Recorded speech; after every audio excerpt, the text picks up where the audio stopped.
Hello and welcome to Groovecast, the podcast for the rhythm section with me, Ashley Walker. And me, Charlie Smith.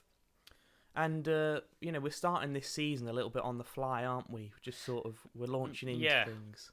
Yeah, And, we're trying to get some episodes crammed into mainly your busy schedule of jetting around the world in a caravan. Yeah, well, in No. a caravan or a luxury 5-star cruise ship. Who Either could say one. which is better? Well, I don't know. We're gonna you had an idea for an episode which I thought was a really cool one. Yeah, I don't know if you want to give us the rundown. I thought it was it's something I've seen a lot of about online recently. I thought it would be quite interesting for us to have a bit of a debate topic where there isn't a right or a wrong answer necessarily, but there's a lot of little things we can dip into, and it's definitely something relevant to the music industry as it is now, and also I'm sure to how we take in some music and some shall we say educational content. Let's put it like that for now. The sort of the topic that I boiled it down to was, is YouTube and other online video learning platforms helping or hindering young or new musicians who are either just starting to learn or are learning like self-teaching themselves. So that could be anything from online lessons where it's a video lesson about a certain topic, or it could be lessons with professional players or some of the greats, and many other things that we're gonna get into. And I thought, as a first sort of point of this is a reason why this is a good thing, YouTube's a good thing, is means. It's whether it's financial or other means, that is this giving someone who couldn't afford to or doesn't have the means to have in-person lessons with a teacher, is this giving them the chance to learn that they might otherwise not have? I don't know what you think to that. Let's have a chat. I kind of agree with that. It's I think we've spoken about before, possibly on the podcast. I know we've just something we've talked about a lot because of our upbringings with my dad being a musician and your granddad, and it's just something. When I started learning bass, my dad would tell me quite often about how in his day and stuff, when you wanted to learn a certain piece of music, or you'd have a lesson, and I think his teacher turned him on to Maynard Ferguson, and he was like, I really want to get into that. So he had to get on 2 buses to go to the local library to then go and buy the album and stuff, which it wasn't, obviously it would be something ridiculous in in today's money or whatever, but it was a lot for them back then. And now, like with my bass teacher and in lessons and everything, it's just all there for you. And when I first started bass lessons, my teacher would give me what we'd learned on a CD to take back, and it wasn't that long after that I then just started using Spotify, and he'd say, do you want the CD? And I just say, oh no, I'll just get it on Spotify. And if there's something that we didn't get to in the lesson, 9 times out of 10 you can go on YouTube and there's somebody breaking down the riff or breaking down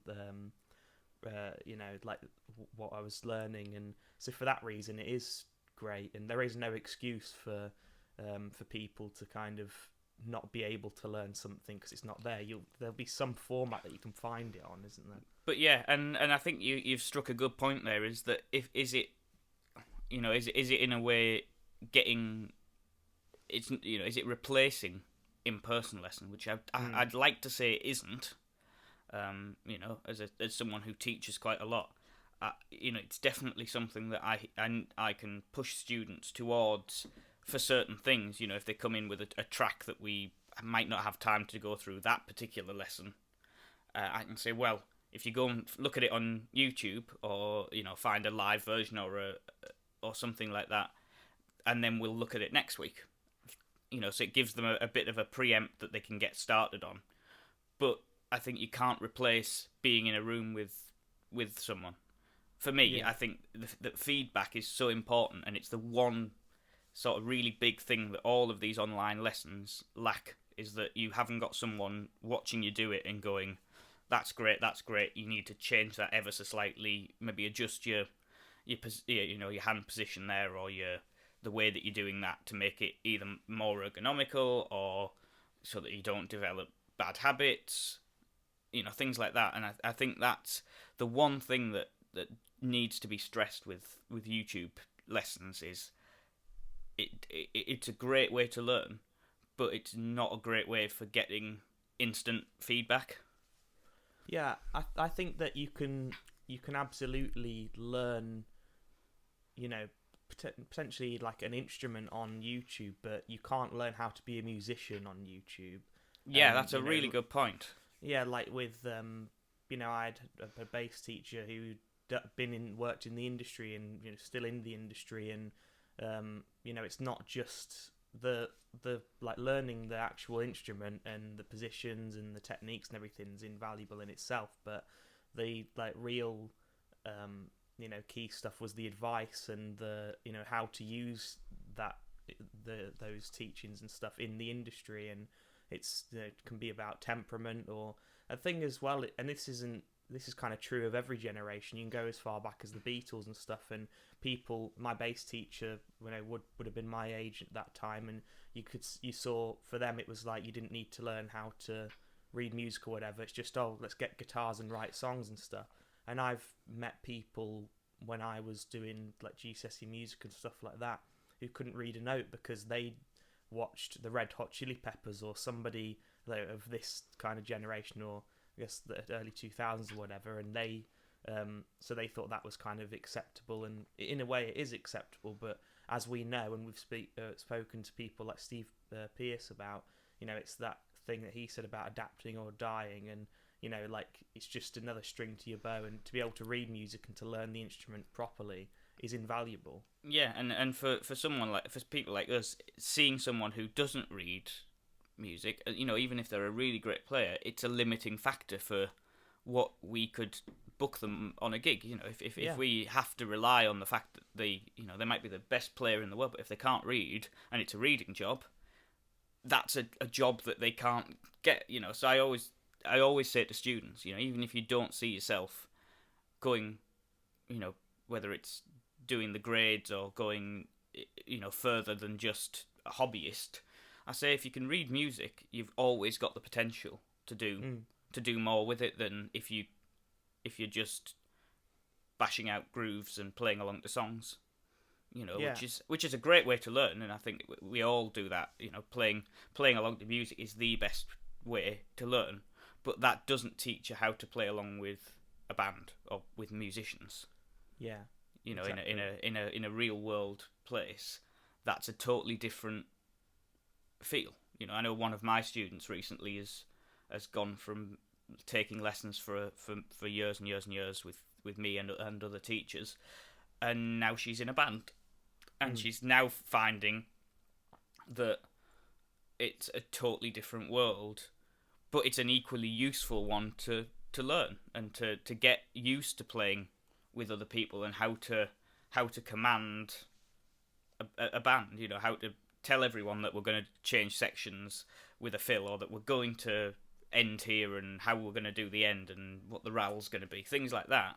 It's all becoming important now in that student's world, to know that sort of stuff, and that's the sort of thing that you can't learn on YouTube. Yeah, I think that leads me on a little bit to the thing of, because I know one of the things we wanted to talk about, and as we said, is the people who, for either they wanted to, or it's just happened for them, have got YouTube famous, like on music kind of channels. And there is a lot of quality and great stuff out there. People like Scott Devine, and one of the ones that I had written down, that I haven't used Scott Devine as much, but to be fair, the online YouTube thing isn't something that has been a go-to for me in terms of learning like a full song, or learning stuff outside of small techniques or stuff. But one of the good ones for me was a talking bass, guy called Mark Smith, who has a YouTube channel there, and I think I learned Run for Cover off him, Marcus Miller. Yeah. And because for me, I mean, and this is true of every form of education for me, I've always been someone who needs to be taught one-on-one, and I'd always struggled in school in a classroom setting of a generalization, teaching something and kind of hoping it works for everybody, and actually I need it to be slowed down.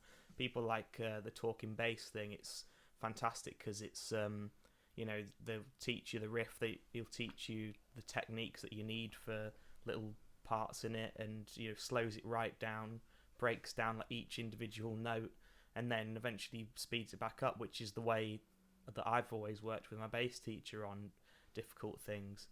But as we know, it's not always like that with the YouTube stuff. Sometimes it can be...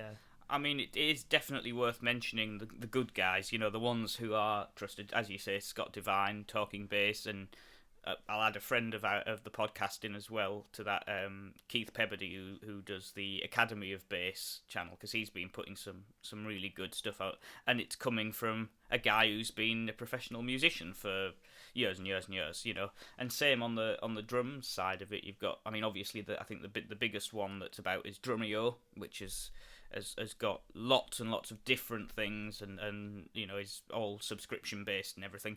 But then you've got again on the real sort of just YouTube side of things, there's the American guys like Stephen Taylor, who's a great teacher. Rob Brown, Beatdown Brown is another one, and there's a few great drum ones that I've definitely. It's for me, if I'm ever looking for YouTube lessons, it's not looking for a lesson. It might be looking for just to pull apart one part of one song or one little thing that I'm trying to just nail down. And you might just want to refer to make sure, you kind of know what it should be, but you might just want that second opinion. So I'll sometimes just refer over to one of those and go, oh yeah, that's how I was working it, or oh, they've done it differently, let's try that way and see if it works better. So I always use it as a kind of checking my work sometimes. Yeah. If I'm sitting and working out a really tricky figure, or I was sat last week in between some teaching stuff. I had some time to kill, so I was working on a few different ideas, and one of the things that came to mind was the one of the big tom fills in Duke's intro, the Genesis show opener, as it was for a long time. And there's a really big 2-bar fill about 2.5 minutes into that, and I wanted to try and suss it out. And of course, you go on, you try and find the live version on YouTube or wherever, and you watch it, and of course, guess what happens when that drum fill comes up? They cut away to Tony Banks. Yeah. So you don't see what Chester or Phil are doing. So, then you maybe look at someone doing a cover of it. Yeah. Which is a good cover, not someone who's just blazing over the top of it, but someone who's trying to play the accurate parts. And then you go, well, that's the way they've done it, that's the way it sounds, and you're trying to pull all these pieces together. And then in my case, it was, and they've got 5 toms and I've got 2 or 3 sat here. So then how can I apply that pattern to less drums? And in the end, it was, it's now been something I've quite enjoyed working on. But I wanted to know what that orchestration of it was. I knew what the figure was, but it was the actual where and when, which drum at what point he was hitting, that I wanted to really suss out. Because when you've got 5 toms and they're on a live recording with a load of other things and loads of reverb, it can be a bit harder to really decipher what was happening. And obviously, I was in a teaching room. I didn't have really nice speakers or headphones where I could crank it up and really dip into it and take it note by note. So yeah, for that sort of thing, it's great to run to YouTube and just, be able to, like you said, dial it up at the tip of your fingers in 5 seconds, rather than having to, buy a book of transcriptions that's going to take a week to arrive, and then might not have it in anyway, or go and buy 3 live DVDs that have got it on the hope that one of them will have the camera on the drums at the right point. Yeah, So things like that.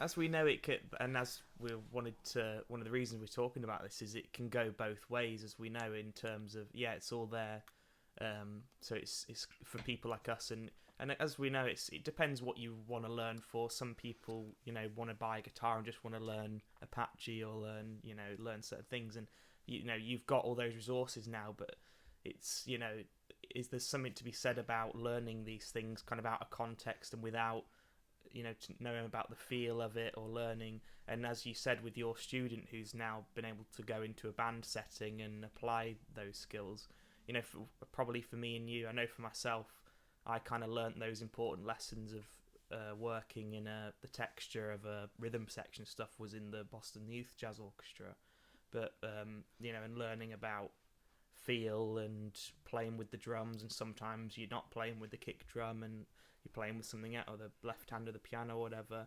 You can't learn those things on YouTube, and as much as there's the top guys as well who do teach you like a lot of what you need to know, you still can't learn those things on there, and that's that's where it does hinder you ever so slightly. And I think you're totally right as well. Of it's YouTube's like a massive pile of stuff, and it takes a little bit of knowledge to be able to sift through and find the gold in there. There's a lot of it is it's not what you're looking for, but it's finding the bit that will give you what you're looking for, whether it's a really well made and well put together lesson or a really well done cover of a song, because covers can be really useful for seeing not only what the original might have been, but how someone else approaches it. That can be really interesting. But again, it's sifting through from the one, the ones that are just taking it in a different direction that you don't really want to be dragged down, and finding the ones that are in the area you want to look for. So it does actually. It's funny saying it, but it takes a bit of knowledge to be able to find the good stuff in there. Just being able to sift through and go, that won't give me what I need, but that might. Yeah. So it's like you say, and the one thing that I know we mentioned before is that having all of this stuff there. There's also not only all the stuff that's being created, week on, currently, and from the last sort of 10, 15 years that YouTube's been around, but there's also uploads of VHS tapes and DVDs of instructional DVDs from the greatest players of all time. People like Steve Gadd or Simon Phillips, or I'm sure there'll be the likes of lessons with Lee Sklar or with Abe Laboriel, or people like that you want, that were made in the 80s, but someone's had the foresight to take them off, and upload them, because who's got a VHS player in the house now? Most people don't even have DVD players. Yeah. So it's I know for me, I've got a cabinet there which has got loads of drum instructional DVDs from Simon Phillips, Neil Peart, Steve Gadd, and others. And I used to love tuning into those, especially when I was younger. Getting to sit and watch Todd Suckerman going through his methods and mechanics stuff was fascinating. It was a lot to take in, but it was really fascinating, and it's something that I still can drop back to now, and things like that are really, really good. And it's good that it's, again, immediate dial-up. You can just quickly find it without having to go through the motion as you used to have to of switch the telly on, DVD player, find the disc, find the right part that you're looking for in amongst the 5 hours of footage, the 5 hour long instructional bit. Find the one bit that you're really after if you are looking for something specific. So it's great to have all of that on one, sort of in one place now. Whether it's on YouTube or just generally on the internet, you'll find odd odd things or screenshots of, it's even like finding screenshots of books and things that to save you having to buy the book just for the one page that you really want. Yeah, I think one of the, on what you said a minute ago about the, covers of stuff can be great as well.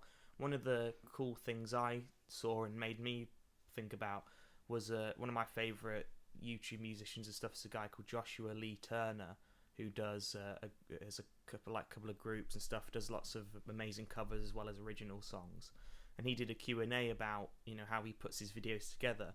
And he said before he learns the song that he wants to learn or whatever, he finds as many covers of it and versions as there are, either on YouTube or iTunes or whatever, and then picks bits that he likes from each one. And that's something I've definitely taken into account all the time now, even if it's something I'm not necessarily learning, just a piece of music I enjoy. And it's like, we were on holiday a couple of weeks ago, and we were sat by a swimming pool, and they had covers of songs on different kind of big band versions of songs, and then chilled kind of lounge music versions of songs. And I can't remember which song it was in particular, but it was one I liked anyway. And there's this version, I was like, this is great. And you can either just Shazam it now, or you can just put in, whatever, How Deep Is Your Love cover, and then 5 come up, and you're like, oh, that's the one I liked, but also I like this one. And then for me, it might be learning it on guitar, because I'm not a guitarist, learning it from that on guitar and or bass. Or saves you going out to the nearest charity shop and buying the panpipe hits, all your favourites on panpipes and accordion, in the style of. But no, it's totally a great way to listen, and to also find different versions of different songs as well. Just to pick one that stands out immediately. You've got the Marvin Gaye thing, What's Going On, and there's 3 versions of that are all different and all great by 3 really big artists. You've got obviously Marvin Gaye's original version. You've got a Cyndi Lauper did a version of it, which is more of a pop synthy 80s thing, and then you've got Donny Hathaway's version, which is just pure groove with a really good section, really tight band, and he puts it into like a shuffle feel in the second verse, which I just think's beautiful. And and you listen to that and you go, oh, so it takes what Marvin Gaye had done and just puts it in a completely different direction. And Marvin Gaye's version is great, and so is Donny Hathaway's. Cyndi Lauper's is all right if you're into that sort of synth pop 80s thing. But for me, those 2 versions, whenever I play it, they're the versions I'd want to be playing if I'm playing that particular song. And I'm sure there's a million other songs that could apply to, but it just depends what kind of thing you're really after. Yeah, I mean, one of the ones that comes to mind, which my dad as a teacher that always kind of has his stuff that go-to videos and showing off things, and one of them, the earliest ones that I saw covers was Tim Akers, I think it is, doing Uptown Funk, and his horn section, everything. It's just taking that song, which is one of those things, at the time in the charts and everything. I mean, it's got to be over nearly 10 years old now, something like that. But it was one of those modern songs that was like, oh, actually, this is great. I like this.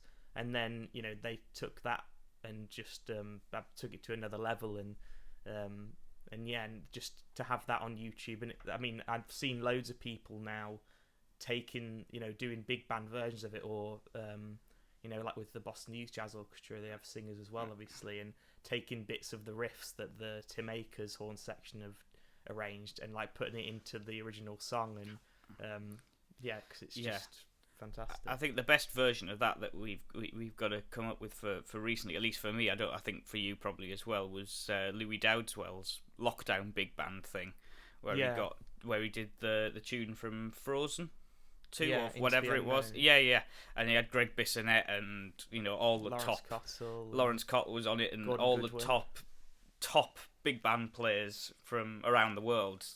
And the editing of the video was obviously really, really clever and really, really great. But just being able to sit and take that in was like, because let's be honest, neither of us would have gone and listened to the original necessarily. I don't think we're quite the target audience for Frozen 2 or whatever the film was. However, give it to Greg Bissonette, Louis Dowdwell, Gordon Goodwin, and Lawrence Cottle, and I think we're a bit more interested. And that's where it can actually spring something on you that you wouldn't have otherwise listened to.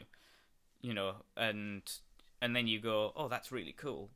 And you might go, in some cases, you might then go and find the original version. Not in that case for me, I've got to say. Well, one of the ones for me on the...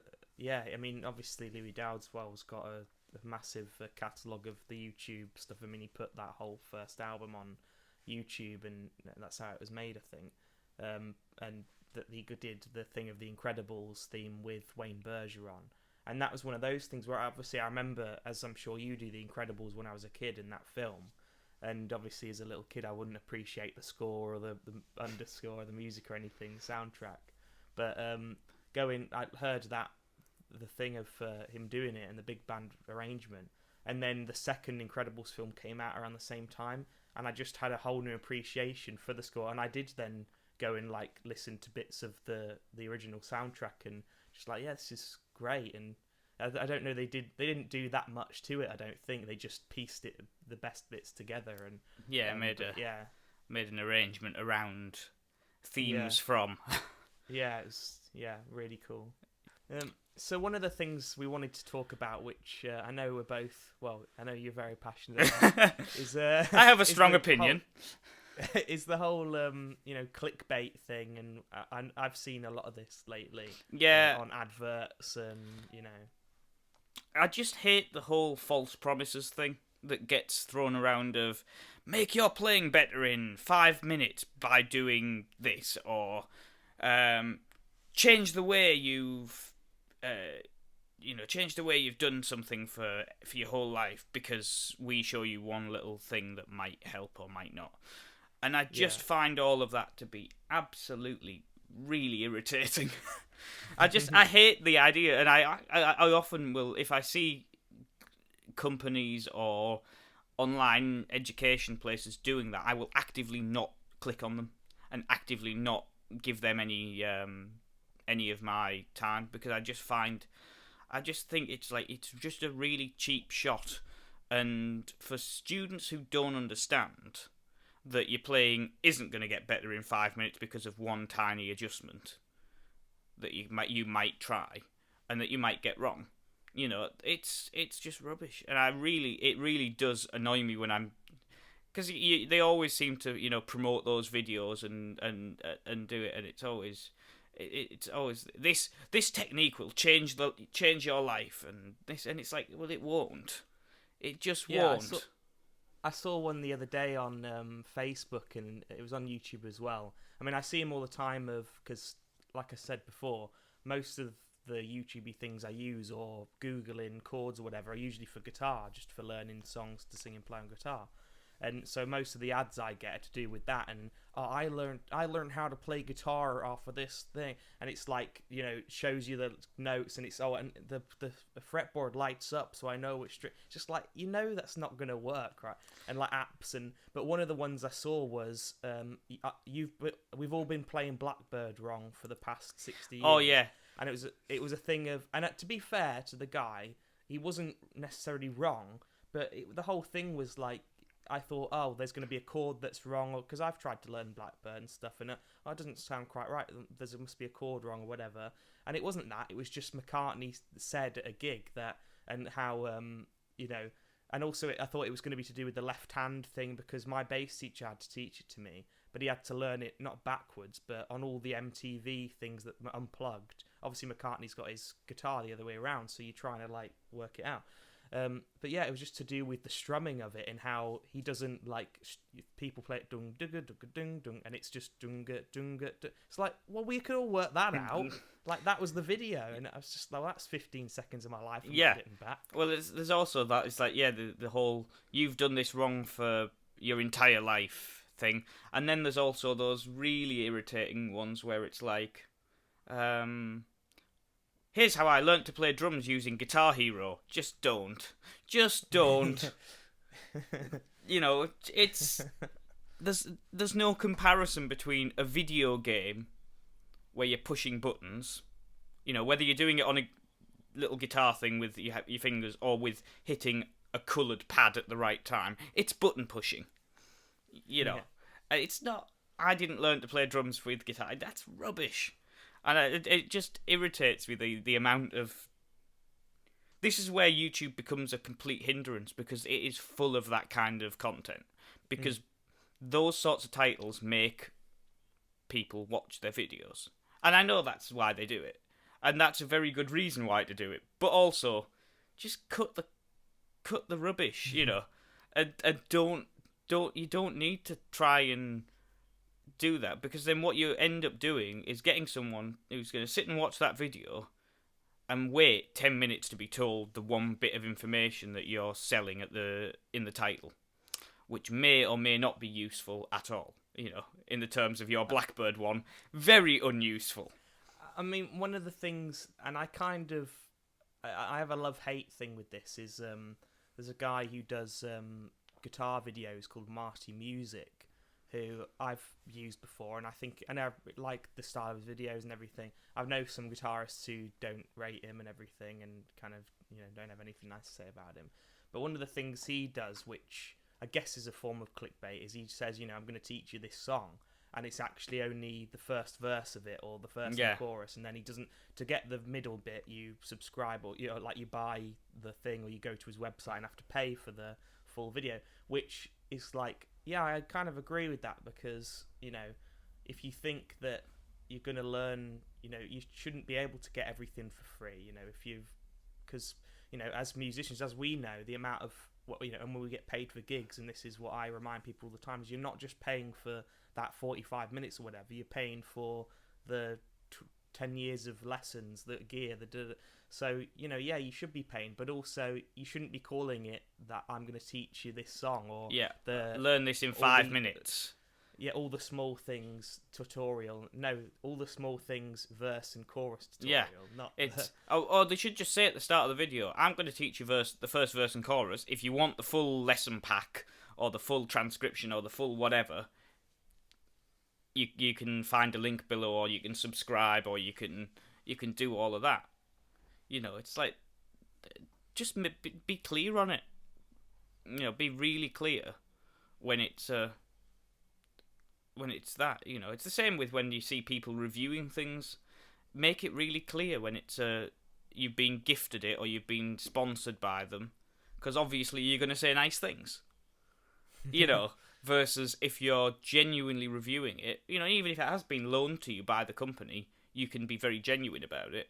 It's not like they're paying you to do it.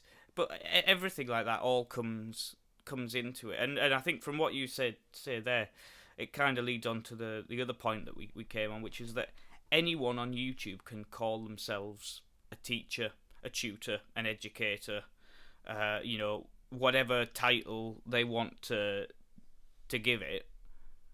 Anyone can call themselves that without any qualification nor CV of any sort. You know, for me to become a teacher, you know, I trained. You know, I did my music degree. I put my time in. I'm skilled on the instrument. You know, that was all the groundwork that meant that I'm not just some schmuck in a bedroom telling people what to do. I've got that knowledge, and same, you know, when you've been doing little odd teaching gigs, and you've got to know your stuff, and you've got to have complete trust in yourself that you're passing the right information on. You know, and if you're not passing the right information on, you can't be afraid to correct yourself and go, you know what, I told you that wrong. I did a bit of extra research, or I found a different way of doing it. Let's do it this way. And I mean, as we know as well, and you know, you're far more, you know, an expert in this than I am, and the teaching side of things. As you said, you've trained and all that stuff. But it's like, you know, with the YouTube thing and people that call themselves teachers and stuff, you know, it's sometimes, you know, the little bits I've done have usually been with younger people and stuff. And as with this podcast and stuff, we've never claimed to be, you know, telling you exactly how to do it, or being experts in all these fields or anything. Sometimes teaching kids can just, especially for you, sometimes in a school setting. I know with my dad, it could just be about giving that kid half an hour of just enjoying their lesson or whatever. It doesn't have to be half an hour, because not every kid's the same. YouTube can't be that involved. It's just a generalized thing. That's the thing, and as a peri teacher, teaching in schools and also teaching privately, you try and tailor every lesson to each student. You try and teach in a way that the student's going to benefit most, but you also try and teach them things they want to learn. Of course you'll teach fundamentals that whether they want to know what a paradiddle is or not, they're going to find out what a paradiddle is. But when it comes down to, song studies and stuff, it's totally student-led. If there's a band they like, if there's a song they like, of course I'm going to gravitate towards doing that, as well as doing other songs that I might want to teach them.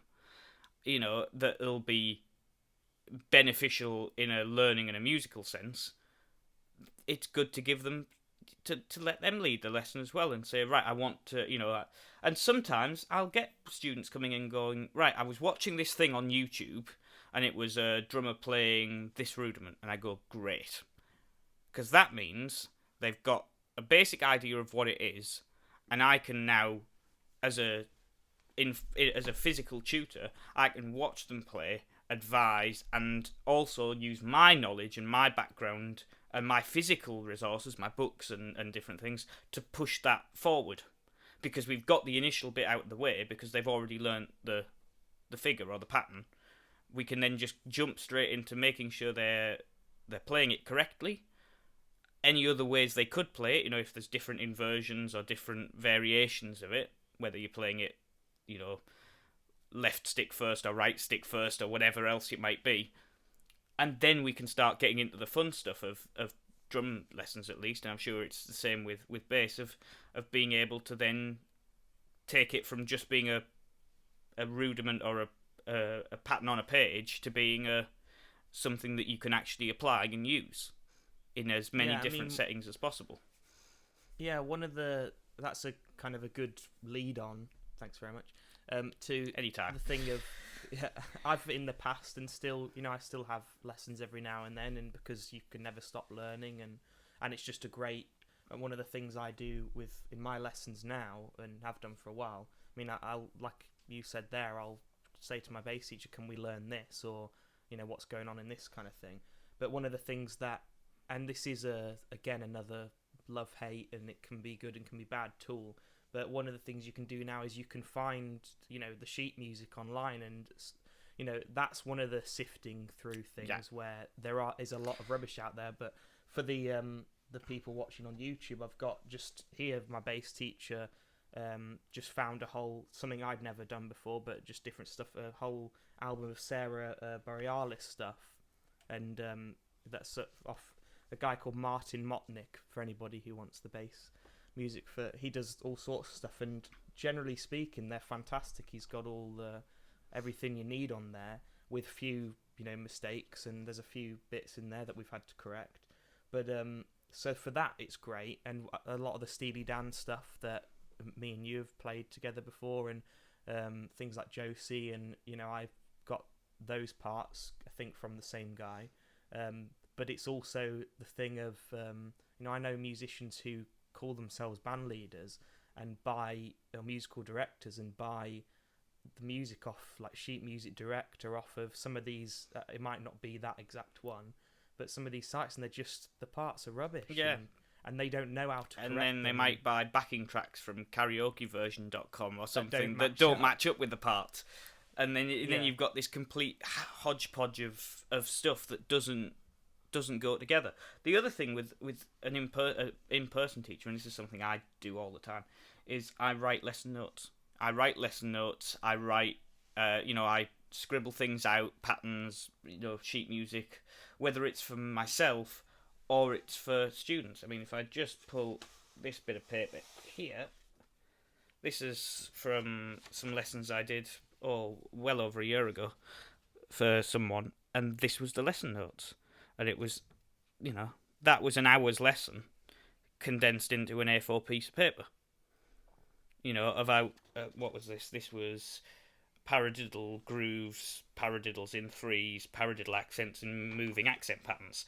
So that was all just the paradiddle, and that's not even everything you can do with a paradiddle. It's so that sort of knowledge is what really benefits having a teacher in, and also being a teacher, you know where to look for things. You know, I know that if we're looking at rudiments, I've got 3 or 4 snare drum books that I can dive into. Or if a student says I want to learn this song, I know that I might have a chart for it in one of my many files full of paper charts. So it's that, but also it's worth mentioning, as a teacher, I use YouTube all the time.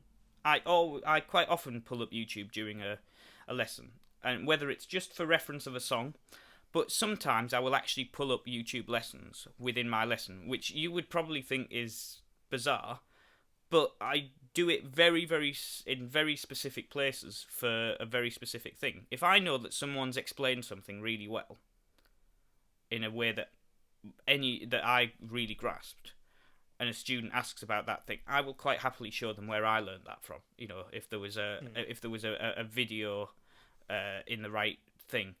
That in the key example of this recently was a student wanted to learn "Don't Stop Believing," you know, the Journey tune, and I think it was Drumeo, but I could be wrong. Put a lesson up with Steve Smith sat telling you how he played each of those parts. I, as a teacher, cannot explain those parts any better than Steve Smith, who wrote them, can. So I was quite happy to say to the student, we're going to put this on for 5 minutes. You can watch him explain it. I'll score it out. And then we'll play it together, and I'll put the track on and you can play along. And so what they got there was the benefit of Steve Smith teaching them it, having it physically written down, and then having me watch them play it and check that it was right, and where they were stumbling or struggling, I could stop them, sit down myself, and show them it slower, or show them it different, or explain it in a better way. But for the groundwork, Steve Smith showed them that. And you can't beat that. You know, you can't beat learning the pattern from the guy who wrote it. So I wouldn't try and beat that. You know, I'm not going to explain it in the same way Steve Smith did, because he knows why he did it. He knows what he was hearing on that track, whether he was following the bass line, or whether he was following a keyboard part, or if he was listening to the vocals. Why, and the fact that he wanted to build it up verse by verse. So the first verse is very simple, the next section gets a bit more complicated, then as you get to the very end, it becomes a 4-bar looping pattern that goes round and round and round. So that's where YouTube can be, as a teacher, really useful, is that I can dial that up and it gives the student the most real world lesson, you know. And I always say to them, you know, we might just watch the first couple of minutes of that, or the first minute, and then I'll always send them a link to it and go, if you want to continue on that idea, that's where you can go and follow it, you know. And same if a student comes in and wants to learn double bass drum techniques, I can play double bass drum, but only to a certain level. I'm not a metal drummer, you know, I'm not a speed drummer. So I can teach them the fundamentals, but then I'll say to them, here's a good tutor who can play that and can teach you that better than I can. You know, by all means, we can go through it in the lesson once you've developed it a bit, but I will let you follow their lead for development, and then I will check your work, rather than trying to teach you something I couldn't do myself. But that's where you've got to think real, you know, be real about it. You know, as a musician, you can't do everything, you know. You can't necessarily be a great jazz player and be a great metal player and be the best funk drummer in the world and be able to teach all 3 of those to an equal level. That's not human. You know, if you can play all of them to a good standard, and then you'll have your specialties where you know that you're a really good funk player, or that you're really into your jazz, that's great. As long as you're not trying to teach someone something that you can't do yourself. You know, that's where I always draw the line. I'll say, you know, that's anything beyond this is beyond my capability, but you're very much welcome to go away and study that. And then when you have done, I can check you're working. Even though I can't do it myself, I can check how you're getting on and make sure it's all good. Yeah. That's probably a good sentiment to to wrap up this. I'm pretty spent on this topic. Yeah, I'm not I sure think we about got you. everything out of it that we possibly could out of a very simple question. But yeah, in answer to the original question, is YouTube helping or hindering young or learning musicians? Yes and no. It very much is, and it very much isn't. It's if you know the right places to look, it'll be a real help. If you're just following clickbaity titles, it'll probably be a real hindrance. Yeah, good advice. And on that note, Until next time. we will see you then. Bye. Yeah.